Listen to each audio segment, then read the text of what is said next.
Hello friends, जय श्री कृष्णा। आज एक ब्यूटीफुल पोएम की लाइन्स के साथ। બધા કહે છે નસીબ હોય તો મળે છે, પણ આ નસીબ ક્યાં મળે છે? કારણ કે જ્યારે કાંઈ મળતું નથી તો કહે છે નસીબમાં નહીં હોય, પણ ખબર નહોતી કે આપણા તો નસીબ જ નહીં હોય.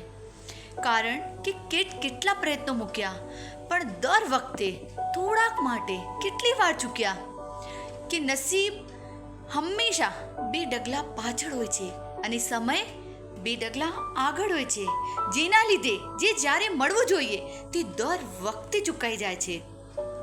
પરંતુ કોઈના નસીબ ખુલી જાય એમાં વાંધો ક્યાં છે, પણ આપણા શું કામ બંધ છે એનો જવાબ ક્યાં છે?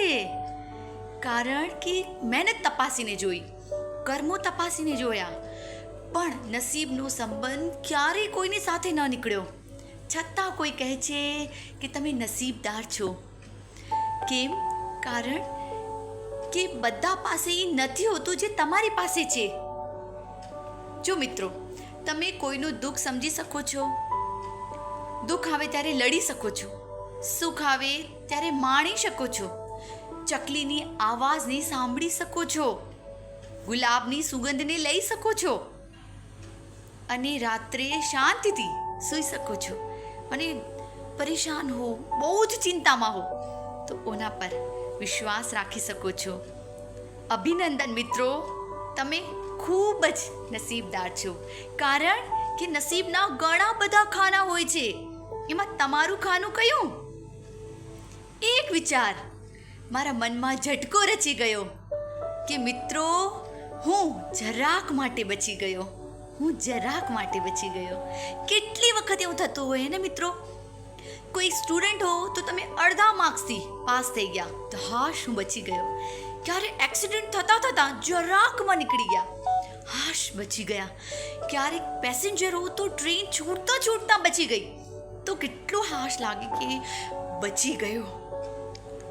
નસીબમાં પણ ઘણી વખત એવું હોય કે મિત્રો, હું જરાક માટે ક્યાંક બચી ગયો. તમે વિચાર કરો મિત્રો, આમાંથી બધું જ તમે કરી શકો છો. જે લોકો એમને બિસ્તરમાં સૂતા છે, કશું જ નથી કરી શકતા, એના સામે પોતાના નસીબ કેટલા મોટા લાગે. એ ખરેખર આપણે ઉપરવાળાને અગર સવાર સાંજ હાથ જોડીને ત્રિકાલ સંધ્યા કરીને ધન્યવાદ કરી શકી તો આપણાથી મોટું નસીબદાર કોઈ છે જ નહીં. કારણ કે જે 2400 કલાક આપણા પાછળ ચાલી રહ્યો છે એને અગર આપણે કૃતજ્ઞતા વ્યક્ત કરી શકીએ હાથ જોડીને તો આપણું નસીબ ખૂબ જ સારું છે. બાકી તો મર્સિડીઝ ગાડીમાં ફરવાવાળા પણ રોય છે અને કરોડ અરબોપતિ પણ હોસ્પિટલમાં મોટા બિલો ભરે છે. એટલે આપણે ખૂબ જ નસીબદાર છીએ. સ્વસ્થ રહો, મસ્ત રહો અને બધાને ખૂબ જ હસાવતા રહો.